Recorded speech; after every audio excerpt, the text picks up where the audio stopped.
दोस्तों, राजस्थान यूनिवर्सिटी के यूजी यानी कि बीए, बीएससी, बीकॉम के फर्स्ट ईयर के नॉन कॉलेजेस स्टूडेंट के जो एग्ज़ाम फॉर्म है 2023 सेशन के भरने शुरू हो चुके हैं। तो जो भी कैंडिडेट अपना एग्ज़ाम फॉर्म है वो भरना चाहते हैं और जानना चाहते हैं कि एग्ज़ाम फॉर्म है वो किस प्रकार से फिलअप वो किया जाता है, तो दोस्तों इसकी पूरी कंप्लीट जानकारी है आज मैं इस वीडियो में आपको देने वाला हूं।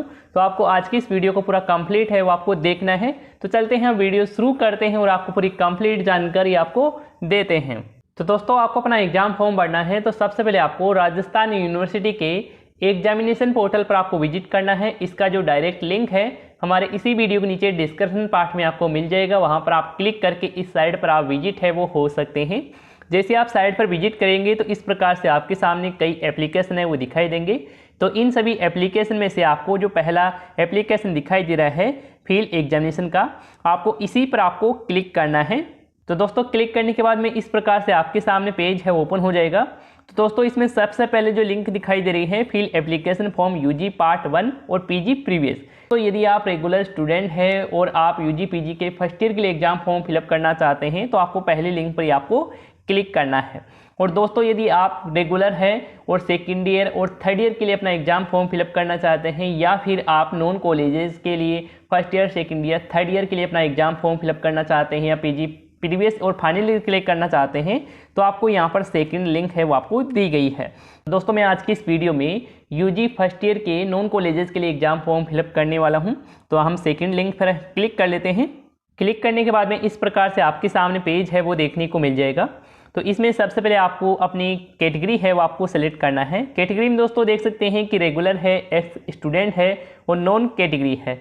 तो यदि आप रेगुलर स्टूडेंट से हैं तो यहाँ पर आप अपनी रेगुलर कैटेगरी आप सेलेक्ट कर सकते हैं, या फिर आप एक्स स्टूडेंट हैं, या फिर आप नॉन कॉलेज से अपना कोर्स कर रहे हैं, अपने अकॉर्डिंग यहाँ से आप कैटेगरी का चयन है वो कर लेंगे। तो जैसे कि मैं यहाँ पर नॉन कॉलेजेस कैटेगरी है वो सिलेक्ट कर लेता हूँ। इसके बाद में यहाँ पर आपको यूजी पीजी की जो कैटेगरी सेलेक्ट करना है। यदि आप बीए, बीएससी, बीकॉम के लिए कर रहे हैं तो आपको यूजी आपको सिलेक्ट करना है, और यदि आप एमए, एमएससी, एमकॉम के लिए कर रहे हैं तो आपको पीजी आपको सिलेक्ट करना है। तो जैसे कि मैं यहाँ पर यूजी है वो सिलेक्ट कर लेता हूँ। इसके बाद में यहाँ पर आपको फिलेक्ट्री टाइम में देख सकते हैं कि आर्ट्स है, बीएससी है, बीकॉम है, इसके अलावा और भी यहाँ पर कोर्सेज दिए गए हैं। तो जैसे कि मैं आर्ट्स है वो सिलेक्ट कर लेता हूँ। इसके बाद में यहाँ पर आपको क्लास है वो सिलेक्ट करना है कि आप first year, second year, third year, जिस भी ईयर के लिए अपना एग्जाम फॉर्म फिलअप करने वाले हैं तो वो आप अपने अकॉर्डिंग सेलेक्ट कर लेंगे। जैसे कि मैं यहाँ पर फर्स्ट ईयर सेलेक्ट कर लेता हूँ। इसके बाद में यहाँ पर आपको बैंक मेथड है वो सिलेक्ट करना है। तो इसमें आपको आईसीआईसीआई बैंक ऑनलाइन पेमेंट का ही देखने को मिल रहा है, तो यही आपको सिलेक्ट है वो कर लेना है। साथ ही दोस्तों, यहाँ पर आपको एक नोट है वो दिया गया है, तो इस नोट को आप पढ़ लेंगे। इसके बाद में आपको न्यू स्टूडेंट एग्जाम फॉर्म 2023 पर आपको क्लिक कर देना है। क्लिक करने के बाद में इस प्रकार से आपके सामने पेज है वो ओपन हो जाएगा। तो इसमें दोस्तों सबसे पहले देख सकते हैं कि यहाँ पर आपसे 12th क्लास पासिंग ईयर है वो पूछा जा रहा है। तो यहाँ पर आप अपनी ईयर है वो सिलेक्ट कर लेंगे, आपने 12th क्लास है वो कब पासिंग की है। जैसे कि मैं यहाँ पर 2021 है वो सिलेक्ट कर लेता हूँ। यहाँ पर सिलेक्ट करने के बाद में यहाँ पर आपसे बोर्ड भी पूछा जा रहा है कि आपने 12th क्लास है वो कौन से बोर्ड से आपने पासिंग किया है। यदि आपने राजस्थान बोर्ड से किया है तो आप यहाँ पर board of secondary education Rajasthan है वो सिलेक्ट कर सकते हैं। यदि आपने सीबीएसई यानी कि सेंट्रल बोर्ड से किया है तो यहाँ पर आप अपने अकॉर्डिंग सेलेक्ट करेंगे। फिर आपने अदर किसी बोर्ड से किया है तो यहाँ पर आप अदर बोर्ड सेलेक्ट कर सकते हैं। जैसे कि मैं यहाँ पर राजस्थान बोर्ड है वो सिलेक्ट कर लेता हूँ। इसके बाद में यहाँ पर आपको अपने राजस्थान बोर्ड के 12th क्लास के जो एग्जामिनेशन के रोल नंबर है वो डालेंगे। इसके बाद में यहाँ पर आपको प्रोसीड बटन पर आपको क्लिक कर देना है।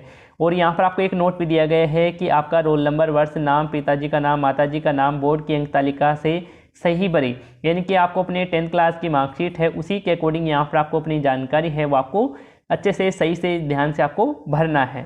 दोस्तों, यदि यहाँ पर आप अपने रोल नंबर डालकर प्रोसीड पर क्लिक करने पर आपका जो डाटा है वो फेच नहीं हो पा रहा है, आपका नाम शो नहीं कर रहा है, तो आपको new fresh exam form fill up करना है। तो इसके लिए सबसे पहले आपको बोर्ड में अदर बोर्ड है वो आपको सिलेक्ट कर लेना है। इसके बाद में आपके सामने न्यू फ्रेश एग्जाम फॉर्म का लिंक है, बटन है वो आपको दिखाई दे रहा है, इस पर आप क्लिक कर लेंगे। New fresh exam form fill up करते हैं तो इसमें बस यही है कि आपका जो नाम वगैरह की जानकारी है वो आपको मैनुअल तरीके से ही फिलअप है वो आपको करनी होगी। इसमें आपकी अपनी जानकारी ऑटो फीड नहीं होगी। तो यहाँ पर अपनी जानकारी फिलअप करेंगे। तो दोस्तों, यहाँ पर आप अपनी जानकारी फिलअप कर रहे हैं तो अच्छे से आपको देखकर आपको फिलअप करना है अपनी 10th क्लास की मार्कशीट के अकॉर्डिंग। सबसे पहले आप स्टूडेंट का नाम डालेंगे। इसके बाद में स्टूडेंट का हिंदी में जो नाम है वो यहाँ पर आप डालेंगे। फादर का नाम डालेंगे, फादर का हिंदी में नाम डालेंगे। मदर का इंग्लिश में नाम डालेंगे और यहाँ पर आपको हिंदी नाम आपको दर्ज कर देना है। नाम की एंट्री आपको सही से दर्ज करना है। इसके बाद में दोस्तों यहाँ पर आप अपने कोडिंग जेंडर का चेंज है वो कर लेंगे, जैसे कि मैं यहाँ पर मेल है वो सिलेक्ट कर लेता हूँ। इसके बाद में यहाँ पर आपको अपनी कैटेगरी का चेंज है वो आपको करना है। कैटेगरी में दोस्तों देख सकते हैं कि SC ST OBC जनरल, जिस भी कैटेगरी से आप बिलोंग करते हैं अपनी कैटेगरी है वो यहाँ से आप सिलेक्ट कर लेंगे। इसके बाद में आपको मीडियम टाइप आपको सिलेक्ट करना है कि आप जो कोर्स कर रहे हैं वो हिंदी मीडियम से कर रहे हैं या फिर इंग्लिश मीडियम से कर रहे हैं, वो यहाँ पर आप अपने कोडिंग सेलेक्ट करेंगे। इसके बाद में दोस्तों देख सकते हैं कि फिजिकल हैंडीकैप यानी कि आप में किसी प्रकार की शारीरिक रूप से विकलांगता है तो इसमें से आप अपनी कैटेगरी सेलेक्ट कर लेंगे, नहीं है तो आप नन पर क्लिक कर देंगे। इसके बाद में यहाँ पर आपको अपनी DOB है, डेट ऑफ बर्थ है, वो यहाँ पर आप सेलेक्ट कर लेंगे अपने 10th क्लास के मार्कशीट के अकॉर्डिंग। स्टेटस में यहाँ पर आपको जो कैटेगरी आप सेलेक्ट करें हैं कोर्स की वो यहाँ पर आपके सामने शो हो जाएगी। इसके बाद में आपको पोस्टल एड्रेस है वो यहाँ पर आप डाल देंगे, जो भी आपका एड्रेस है। इसके बाद में दोस्तों देख सकते हैं कि आप राजस्थान यूनिवर्सिटी के वार्ड एम्प्लॉयर है तो यहाँ पर आप यस का चेंज करेंगे, नहीं है तो यहाँ पर आपको नो पर ही क्लिक है वो आपको रहने देना है। इसके बाद में स्टूडेंट के 12th अंकों के जो आधार नंबर है वो यहाँ पर डालेंगे। इसके बाद में स्टेट सेलेक्ट करेंगे, इसके बाद में डिस्ट्रिक्ट का चेंज करेंगे, पिन कोड डालेंगे। इसके बाद में स्टूडेंट के जो एक्टिव मोबाइल नंबर है, चालू मोबाइल नंबर है वो यहाँ पर आप डाल देंगे। इसके बाद दोस्तों देख सकते हैं कि आपके द्वारा दिए गए मोबाइल नंबर पर व्हाट्सएप मैसेज प्राप्त करने की सहमति आप देते हैं या नहीं, यहाँ पर आप अपने कोडिंग सेलेक्ट है वो कर लेंगे, जैसे कि मैं यहाँ पर देता हूँ तो यस करेंगे। इसके बाद में यहाँ पर आपको अपनी ईमेल आईडी है वो यहाँ पर आपको दर्ज करनी है जो भी एक्टिव है। इसके बाद में दोस्तों देख सकते हैं कि यहाँ पर आप इस यूनिवर्सिटी में ऑलरेडी इनरोल किए हुए हैं। यदि आप फर्स्ट ईयर के लिए अपना एग्जाम फॉर्म फिलअप कर रहे हैं तो आप इनरोल है वो नहीं होंगे, और यदि आप फर्स्ट ईयर का एग्जाम पहले दिए हैं और आप फेल हो चुके हैं और फिर से अपना फर्स्ट ईयर का एग्जाम फॉर्म फिलअप कर रहे हैं तो आप इनरोल होंगे। तो इसमें आप यस का चेंज करेंगे और बाकी जो स्टूडेंट है, न्यू स्टूडेंट है, वो नो का ही चेंज है वो करेंगे। इसके बाद में आपको एग्जाम सिटी कोड है वो यहाँ पर आप सिलेक्ट करेंगे। तो दोस्तों आप अपने एरिया के हिसाब से जो भी नज़दीक है वो आप सिलेक्ट है वो कर लेंगे, तो यहाँ से आपके सामने एरिया कोड है वो देखने को मिल जाते हैं। इसके बाद में यहाँ पर जो भी आप एरिया कोड सेलेक्ट करेंगे उसके अकॉर्डिंग आपकी जो कॉलेज है वो देखने को मिल जाएगी। जो भी कॉलेज है वो यहाँ पर आप अपने अकॉर्डिंग सेलेक्ट कर लेंगे।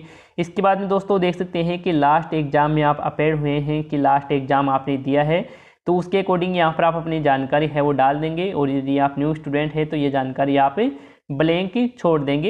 इसके बाद फिर से लास्ट क्वालिफिकेशन एग्जाम की जानकारी है वो मांगी जा रही है। तो इसमें दोस्तों सबसे पहले आपसे 10th क्लास यानी कि आपको अपनी 10वीं क्लास की जानकारी डालना है। सबसे पहले आप रोल नंबर डालेंगे, मैक्सिमम मार्क्स डालेंगे, प्राप्त किए मार्क्स डालेंगे, परसेंटेज डालेंगे, और यहाँ पर आपको अपने पासिंग ईयर का चयन है वो आपको करना है। और यहाँ पर आप नीचे बोर्ड का चयन करेंगे कि आपने कौन से बोर्ड से आपने 10th क्लास है वो पासिंग की है, तो आप अपने अकॉर्डिंग सेलेक्ट है वो कर लेंगे। इसी प्रकार से आप अपनी 12th क्लास की जानकारी है वो दे देंगे। इसमें यहाँ पर आपको ऑप्शनल सब्जेक्ट में जो भी आपकी 12th क्लास में सब्जेक्ट रही थी, जो भी ऑप्शनल सब्जेक्ट रही थी 3, वो यहाँ पर आप उसके नाम डाल देंगे। इसके हम पासिंग ईयर डाल कर यहाँ पर अपना बोर्ड सेलेक्ट कर देंगे। इसके बाद में ये जानकारी कंप्लीट हो जाती है। इसके बाद में आप नीचे की तरफ स्क्रॉल करते हैं तो यहाँ पर आपको ऑलरेडी सब्जेक्ट पास सेट का यहाँ पर आपको कॉलम मिलता है। तो यदि आपने फर्स्ट ईयर का एग्ज़ाम पहले दिए हैं और आपने जनरल जो सब्जेक्ट है हिंदी और इंग्लिश पास आउट कर चुके हैं तो यहाँ पर उसके रोल नंबर वगैरह है वो उसकी जानकारी यहाँ पर आप दे सकते हैं। नहीं पासिंग किए हैं, न्यू स्टूडेंट है तो ये जानकारी यहाँ पर आप ब्लैंक छोड़ देंगे। इसके बाद में यहाँ पर आपको अपनी सब्जेक्ट वगैरह है वो आप सेलेक्ट करेंगे। तो दोस्तों यहाँ पर देख सकते हैं कि यहाँ पर आपको जो जनरल सब्जेक्ट है वो दिखाई जा रही है।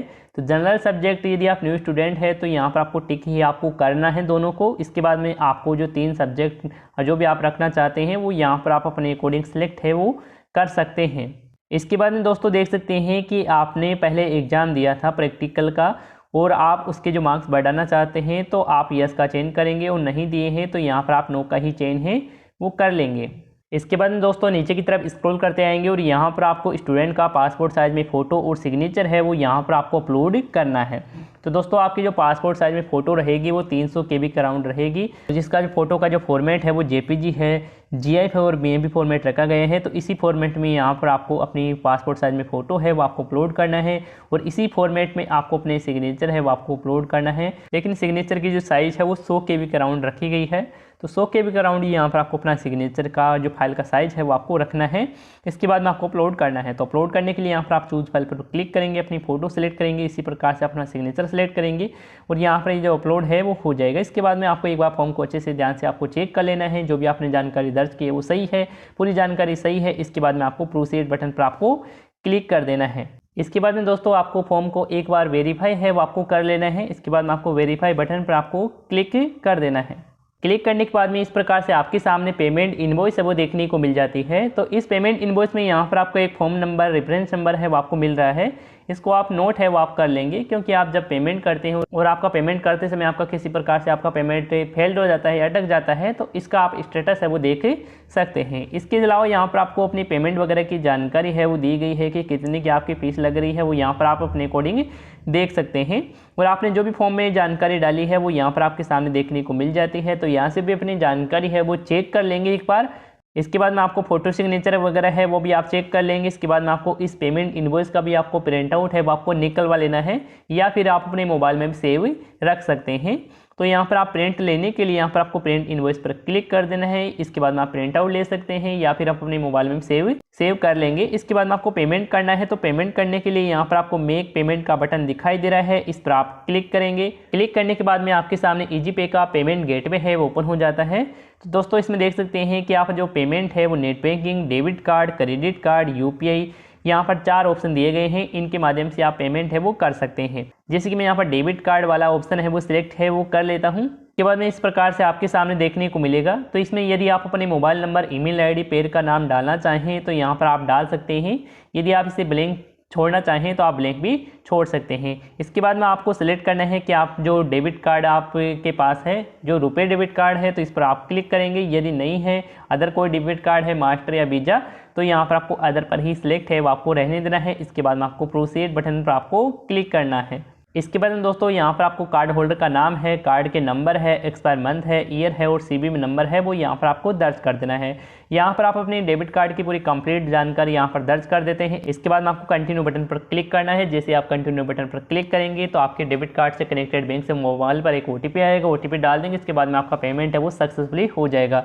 जैसे आपका पेमेंट है वो सक्सेसफुली हो जाता है, इसके बाद में आपके सामने एक रिसिप्ट है, चालान नंबर है वो यहाँ पर आपको देखने को मिल जाएंगे। उसका प्रिंट आउट है वो आप निकलवा लेंगे, या फिर आप अपने मोबाइल में सेव रख सकते हैं। चालान नंबर, रेफरेंस नंबर है वो आपको मिल जाते हैं। इसके बाद में आपको अपना फॉर्म का प्रिंट आउट है वो आपको लेना है। तो फॉर्म का प्रिंट आउट लेने के लिए यहाँ पर आपको रीप्रिंट फॉर्म पर आपको क्लिक करना है।